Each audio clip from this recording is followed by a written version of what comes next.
Oke, kayaknya sudah jelas banget ya ini pertanyaan lanjut lagi ya Mas, ternyata pertanyaannya banyak banget ini, kita ngobrol gini aja ternyata banyak banget yang penasaran tentang Nusantara Sehat ini. Oke, lanjut pertanyaannya ke Dokter Firdaus nih, ini Daus beneran yang nanya, bukan istrinya. Assalamualaikum Mas Fajar, perkenalkan saya Firdaus FKWM 2013 ingin bertanya, apa sih yang membuat Mas Fajar memilih Nusantara Sehat? Ini agak nyambung juga pertanyaannya sama Feby. Ini perkenalkan saya Anissa FKUMM 2013 ingin bertanya. Nanti setelah apa yang membuat Mas Fajar ingin Nusantara Sehat, apa sih keuntungannya bila kita ikut Nusantara Sehat, khususnya jika ingin melanjutkan sekolah spesialis? Kayaknya hubungannya sama rekomendasi juga nih akhir-akhir ini. Gimana nih Mas? Jadi kita bahas ini ya hak-haknya. Waduh, ini hak-hak ini yang luar biasa ini. Kita bahas haknya dulu Nusantara Sehat apa sih? Yang pertama haknya, yang pertama memperoleh penghasilan. Nah, nanti penghasilannya ini nanti kita bahas nanti. Penghasilan yang pertama, yang kedua memperoleh biaya perjalanan ke lokasi pembekalan. Karena nanti kan alur-alurnya kan nanti ada pembekalan. Tadi belum sempat saya bahas ya, ada pembekalan. Nanti dari rumah keluar rumah sampai ke daerah tempat pembekalan nanti kita dapat biaya kok, tenang aja. Kita dapat biaya pesawat yang naik pesawat, kereta yang naik kereta. Nah kayak gitu. Pokoknya sampai nanti kembali lagi ke rumah setelah penugasan nanti masih dapat biaya juga. Yang kedua, yang ketiga kita memperoleh jaminan kesehatan nasional atau JKN. Tapi nanti ini akan dipotong ya 2% ya dari insentif kalau JKN-nya. Kemudian yang keempat, kita dapat cuti tahunan. Nah, cuti tahunan ini selama 12 hari kerja per tahun. Ya. Kemudian dapat menjalankan praktik pribadi. Nah, misalnya teman-teman mau buka praktik pribadi, silahkan. Nah, kayak saya ini kan di puskesmas perkota, bukan puskesmas perkotaan sih, puskesmas di ibu kota kabupaten, tapi masih SK-nya terpencil. Sekarang SK-nya udah berubah. Dulu SK-nya terpencil, mungkin karena bejo ya. Jadi di sini itu pelayanannya hanya rawat jalan, nggak ada rawat inapnya. Sore boleh buka praktek. Saya juga buka praktek pribadi di sini. Kalau sore sama subuh saya terima. Nah itu boleh tuh teman-teman. Kemudian nanti yang berapa sekarang? Keenam ya, memperoleh surat keterangan selesai masa pengabdian. Nah itu yang penting itu buat daftar sekolah lagi. Nah itu ada poinnya katanya, ada poinnya SMB itu selesai masa bakti. Nah itu tuh haknya. Kita mau bahas nih, apa namanya besaran insentif. Boleh, langsung aja. Kayaknya ini juga pertanyaannya yang sebenarnya agak malu-malu ditanyain kayaknya, Mas. Oke, besaran insentifnya untuk dokter umum sama dokter gigi itu sama. Ya jelasnya 2 digit lah ya. Kalau di ini insentif berarti dari daerah ya, Mas ya? Belum dari Kemenkesnya ya? Ini dari Kemenkes, saya bacakan ya, yang dari Kemenkes. Oh iya. Yang masuk tiap subuh tanggal 1 itu ada. Jadi nanti insentifnya itu tiap tanggal 1 subuh itu udah masuk di rekening. Dicatat ya guys, tanggal 1. Ya, pasti subuh. Pokoknya belum bangun itu udah ada, udah masuk di rekening. Jadi itu untuk daerah biasa sama DBK itu daerah bermasalah kesehatan ya. Untuk dokter umum, dokter gigi itu 5 sekian lah, 5,7. Kalau daerah biasa itu kan kayak perkotaan yang kayak di Kediri kan kemarin kan ada daerah Kediri itu buka. Kemudian untuk daerah terpencil untuk dokter umum atau dokter gigi itu 11,4. Kemudian daerah sangat terpencil itu 14,4. Nah, itu untuk insentifnya. Kalau untuk S1 dengan profesi misalnya kayak apoteker ya, nurse, itu beda lagi. Nanti untuk daerah biasa itu 5,3, daerah terpencil 8, kemudian daerah sangat terpencil 10. Nanti tingkat profesi beda-beda ini insentifnya. Itu dari pusat. Nah, kalau dari daerah sendiri ada BOK sama ada Jaksel. Kalau dari BOK ini, kalau misalnya kita sering ikut BOK kegiatan itu apa, Mas? bantuan operasional kesehatan, itu udah ada dan Oh. di puskesmas. Nah, nanti itu kalau misalnya sering turun ke lapangan, misalnya memberikan penyuluhan di sekolah, kemudian melakukan penjaringan dan lain-lain, nah itu dapat lagi tuh. Biasanya sekali jalan sekitar 100.000. Itu lumayan, kali berapa kali jalan ya. Kemudian itu dari BOK. Kalau dari Jaspel sendiri tergantung dari kapitasinya. Kalau misalnya kapitasi itu tinggi, ya Jaspelnya juga lumayan per bulannya sekian. Gitu. Jadi teman-teman yang mau ini bagus banget lah. Rekomendasi buat teman-teman mau nabung juga sama buat sekolah. Mantap banget ya, Mas. Aku dengarnya aja sampai merinding. Aku kali-kali aja ini Mas Fajar udah jalan tahun pertama, tahun kedua aku bisa kalkulasi ini udah nyampe 3 digit kayaknya nih dapetnya. Ini belum dihitung sama praktek pribadi ya. Itu belum daerah yang menyediakan insentif daerah. Ada beberapa daerah yang menyediakan insentif. Wah, bagus banget ya. Saya juga dan beberapa teman dari puskesmas yang lain yang juga sama-sama Nusantara Sehat sudah mengajukan ke dinas terkait untuk pengadaan insentif daerah. Mudah-mudahan terrealisasi, lumayan dapat lagi dari insentif daerah nanti. Wah, ini udah maksudnya udah dapat rekomendasi untuk ini sekolah, kemudian ada sudah pengabdian 2 tahun, kemudian gajinya nggak main-main ya Mas. Ini kayaknya untuk yang mau sekolah lagi nih kayaknya Nusantara Sehat ini adalah wadah yang tepat ya Mas ya. Betul, itu baru insentif loh ya. Yang selanjutnya ada beasiswa pasca Nusantara Sehat. Nah, mungkin teman-teman ini yang dikejar-kejarin dari para dokter yang pengen lanjut dokter spesialis dan dokter gigi yang lanjut dokter gigi spesialis ya. Waduh. Nanti itu ada beasiswa pasca. Nanti bisa teman-teman buka di ini kayaknya ditahan dulu ya. Deh Mas, beasiswa pasca ini Nusantara Sehat ini ya. Biar pada stay dulu. Ini soalnya banyak pertanyaan. Ini hold dulu ya beasiswa pasca Nusantara Sehat ini biar pada penasaran. Kita gitu bahasnya ya, nanti aja ya. Oke, nanti kita bahas di akhir, biar yang lagi masuk ini nggak keluar-keluar gitu. Apa ya beasiswa itu? Kita lanjut dulu yang nanya soalnya. Ini dari, ini sebenarnya udah ditanyain sih Mas. Ini Rika, Assalamualaikum Kak, mohon izin bertanya. Langsung aja dibuka kameranya Rika. Halo.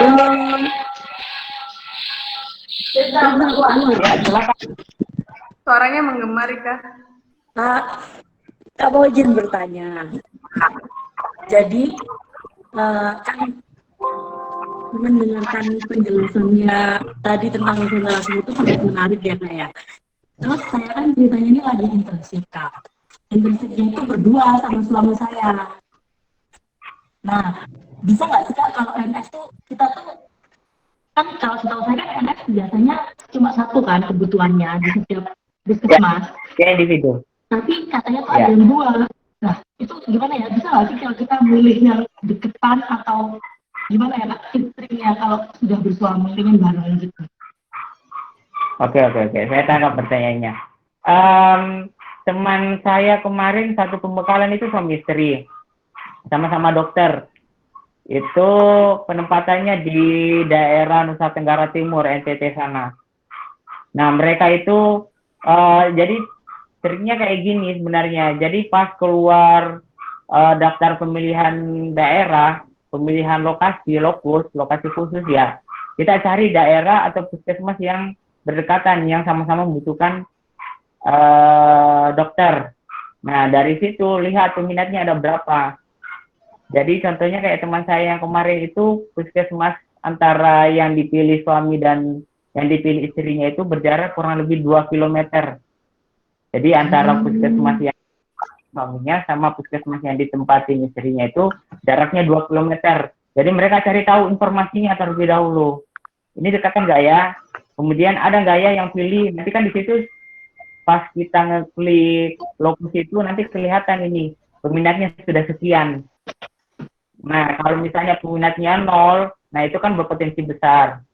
Tapi berpotensi nggak dapat. Itu yang jadi masalah kalau misalnya potensi nggak dapat itu. Makanya di daerah yang benar-benar terpencil asal dekat sama pasangannya nggak. Nah kayak gitu mungkin ya. Jadi di daerah aja yang ini yang puskesmasnya sampai membutuhkan dokter dan berdekatan gitu. Ini kayaknya pertanyaannya Rika, pertanyaannya khusus untuk yang udah nikah ya Rika ya. Iya. Terus Mas, lagi. Terus itu nanti ada nggak sih Mas kalau RS itu terus nggak terpilih gitu? Maksudnya nggak lolos seleksi itu ada kah? Atau semua yang daftar itu akan lolos? Kemarin sih dari informasi yang teman saya tes kemarin ada yang nggak lolos mungkin karena dari wawancaranya kali ya. Jadi nanti di wawancara kita kayak gini, siap nggak ditempatkan dimanapun tempatnya gitu. Nanti kan ada pertanyaan kayak gitu. Jawab aja siap. Oh kita milih sendiri kok. Oh iya benar. Karena itu emang ya apa kayak mencoba itu ininya orang yang menanyakan ke kita itu nanti petugasnya. Jadi jawab aja bersedia gitu. Iya Mas. Terus satu lagi Mas. Saya tuh pernah kan Mas lihat listnya LS itu kan di webnya LS itu. Nah, listnya itu akan muncul sebelum kita daftar, maksudnya begitu opening dia buka pendaftaran akan muncul listnya, atau nanti setelah kita lolos tahap kedua seperti yang kata Mas tadi kita akan memilihkan, itu munculnya di awal atau di akhir kayak ISIP kemarin kan dia kan muncul sebelum kita milih cuma beberapa hari gitu, jadi kayak nggak terlalu panjang gitu durasinya. Nah itu ada waktunya itu, jadi nanti setelah administrasi itu kurang lebih seminggu apa 2 minggu ya, saya juga agak lupa. Itu ada waktunya baru nanti muncul. Nanti kalau misalnya sudah muncul pengumuman nanti ada ini kok kayak surat edaran gitu. Jadi surat edaran nanti telah muncul pengumuman kayak gini. Nanti ada terus ke websitenya itu surat edarannya. Jadi di situ muncul pengumumannya, baru kita buka websitenya. Tapi kalau mau buka-buka terus ya nggak masalah. Kalau penasaran nggak masalah, buka-buka terus saja. Iya Mas. Masa setelah terakhir? Satu sama yang tahap 2 nanti kayak gitu juga. Ada waktunya juga. Ada jeda ya Mas buat. Ya, ada jeda kecuali yang tahap kedua itu kan setelah tahap 1 ya. Setelah tahap 1 itu kan tahap 2 ke tahap 1 setelah pemilihan pokoknya. Setelah klik lokasi khusus, nah nanti itu esokan dalam 24 jam nanti akan keluar hasilnya. Selamat Anda diterima di penempatan ini gitu. Satu lagi Mas, duit dari pemerintah tuh pernah telat nggak sih Mas? Soalnya kalau ISIP ini sering telat Mas. Curhat nih. Gini, kalau insentifnya dari pemerintah itu pernah telat nggak Mas untuk NX? Sedangkan kalau ISIP kan BHD sering telat turun nih. Itu maksudnya Rika gitu. Oh, untuk insentif per bulan pokoknya nggak ada istilah telat-telat. Alhamdulillah sampai sekarang tanggal 1 jam 4 subuh atau jam 3 subuh itu sudah masuk email pemberitahuan bankingnya itu. Pokoknya sudah masuk dan sekian kayak gitu. Pokoknya nggak telat deh. Di akhir tahun langsung dirapel jadi 2 bulan. Mungkin karena tutup buku kali ya. Jadi nanti pas bulan Desember kita langsung dapat transferan. 22 juta. Iya, langsung 2. Jadi Januarinya nggak dapat lagi gitu. Oh, terima kasih mantap banget. Terima kasih Rika sudah bertanya. Iya. Ini beberapa pertanyaan Mas, ini langsung dijadiin satu aja ya. Soalnya ini pertanyaannya mirip-mirip. Ini dari Sofi, terus tadi ada dari Clarissa, terus ada dari Nia. Ini nanyanya gini Mas, ini nanyain tentang seleksi sih lebih tepatnya. Mereka kayak masih bingung tadi untuk seleksinya. Ini pertanyaannya gini, individu, mungkin Rika bisa di silent dulu ininya Rika, mic-nya. Jadi misalnya individu sama NS team itu apa sama ya ininya? Seleksinya apa sama atau ada perbedaan? Terus yang kedua, untuk posisi tesnya nanti di mana ya Mas? Terus untuk pemilihan daerah tempat tugasnya, apakah sudah diterima apa setelah tes tahap 2 selesai? Kemudian untuk tugas NS berapa lama ya Mas masa pengabdiannya? Pulang dari pertama dulu Mas, individu sama tim sama nggak tesnya Mas? Itu nanti jawabnya. Satu-satu aja, Mbak. Individu sama tim ada bedanya nggak Mas tesnya? Ya beda. Jadi kalau individu nanti ya tadi sudah saya sampaikan ya untuk pembekalannya aja untuk tim itu 1 bulan. Nanti digambar 1 bulan mengenai materi bela negara, mengenai materi-materi puskesmas, nanti digambarlah selama 1 bulan. Nah, sedangkan individu itu hanya 10 hari pembekalannya. Tapi sama-sama semi militer ya. Kita nanti pakai baju-baju kayak baju tentara. Nanti ini untuk tesnya sih Mas. Tes pas tes. Kalau tesnya itu kemarin sih saya juga dalam satu tes itu ada tim apa semuanya individu. Kayaknya sih individu kayaknya. Tapi tergantung dari pembukaan penerimaan. Biasanya kan pembukaan penerimaan itu ada yang dibuka untuk saat ini cuma Nusantara State individu. Nah, nanti itu sebenarnya sama aja, tahap-tahapnya, alur-alurnya sama aja. Cuman prosesnya itu saya juga kurang paham kalau yang tim. Gitu. Nanti tesnya di mana, Mas? Nah, untuk tesnya itu tergantung kita milih lokasi terdekat. Kita milih lokasi mana? Ada beberapa lokasi tes. Bisa kita yang milih mau di mana. Kalau Mas dulu di mana tesnya? Saya dulu kan masih pasca internship ya, jadi masih stay di Malang. Jadi saya pilih tesnya di Surabaya. Begitu. Oh gitu. Terus untuk tugasnya masa pengabdiannya berapa lama ya Mas? Masa pengabdian 2 tahun, nggak bisa kurang. 2 tahun pas. Boleh diperpanjang. Yang masih mau. 2 tahun. Berarti kalau misalnya udah selesai selesai 2 tahun, bisa diperpanjang lagi? Bisa. Tergantung dari daerah itu. Kalau misalnya masih mau di daerah kemarin, yang tempat pengabdian sebelumnya, tergantung dari daerahnya, nanti masih membutuhkan atau enggak. Nanti itu butuh seleksi lagi nggak, Mas? Daerah yang lain kok. Gimana? Butuh seleksi lagi nggak kalau misalnya terus kayak gitu? Meneruskan tugasnya? Kalau nggak salah hanya tes psikotes saja. Jadi setelah penempatan ini ada perubahan mental nggak? Kalau masih aman-aman ya silakan lanjut. Cuma itu aja kok tesnya. Nah ini pertanyaannya lagi Mas.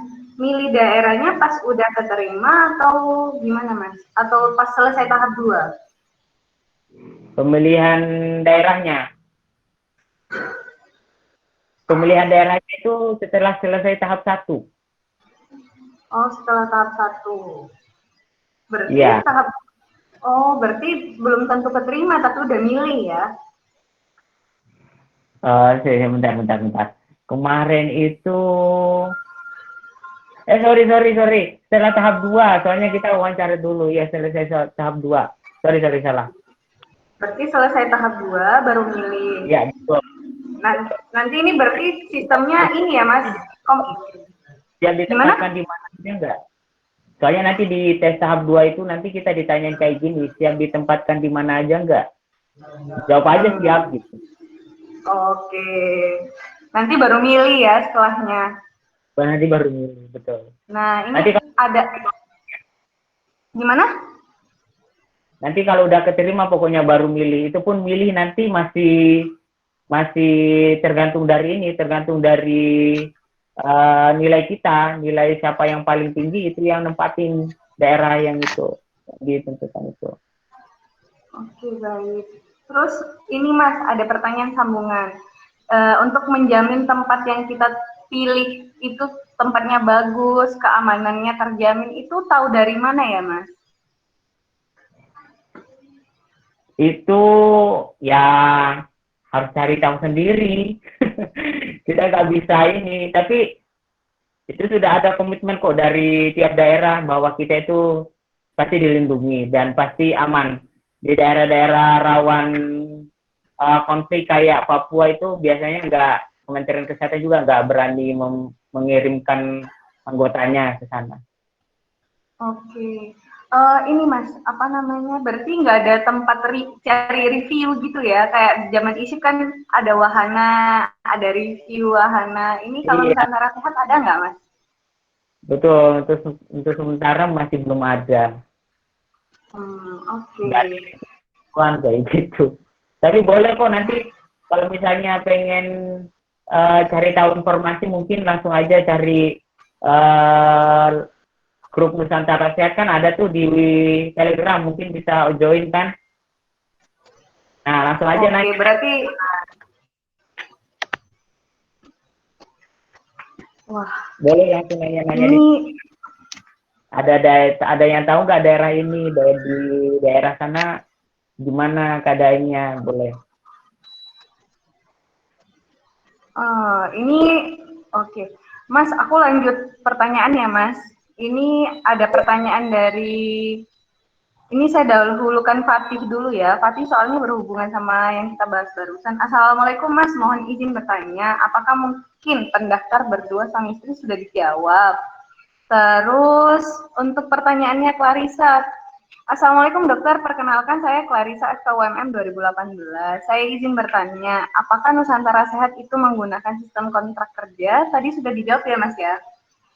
Ya. Nah, ini pertanyaannya. Jika kontrak kerjanya habis, bagaimana kelanjutan pekerjaan dokter pos NS? Apakah ada penjaminan dari lembaga yang bersangkutan, dok? Kayaknya ini juga udah terjawab, Mas ya. Apa Mas ada tambahan lagi? Ya itu, nanti kalau setelah NS bisa daftar lagi, bisa lanjut lagi. Terus nanti yang keuntungannya tadi kan insentif ya yang saya bahas. Nanti juga bisa dapat poin yang mau ikut CPNS, tapi CPNS-nya CPNS Kementerian Kesehatan baru dapat poin. Kalau masih CPNS daerah, biasanya tergantung dari daerahnya, apa dia menerima poin 20% atau tidak. Tapi kalau misalnya kesehatan untuk CPNS Kemenkes sendiri pasti dapat poin 20% setelah selesai mengabdi. Yang bagi yang berminat untuk lanjut menjadi pegawai negeri sipil kayak gitu. Manfaatnya banyak banget ya ternyata NS ini Mas. Ini saya lambung pertanyaan ya Mas. Ya. Ini pertanyaan dari Dokter Dita. Izin tanya lagi Mas Fajar. Apa ada target program kerja di NS atau hanya pelayanan saja? Jadi tadi kan di awal Mas Fajar kan jelasin kalau pelayanannya pagi hari karena nggak ada rawat inap, jadi sorenya kan bisa praktek pribadi.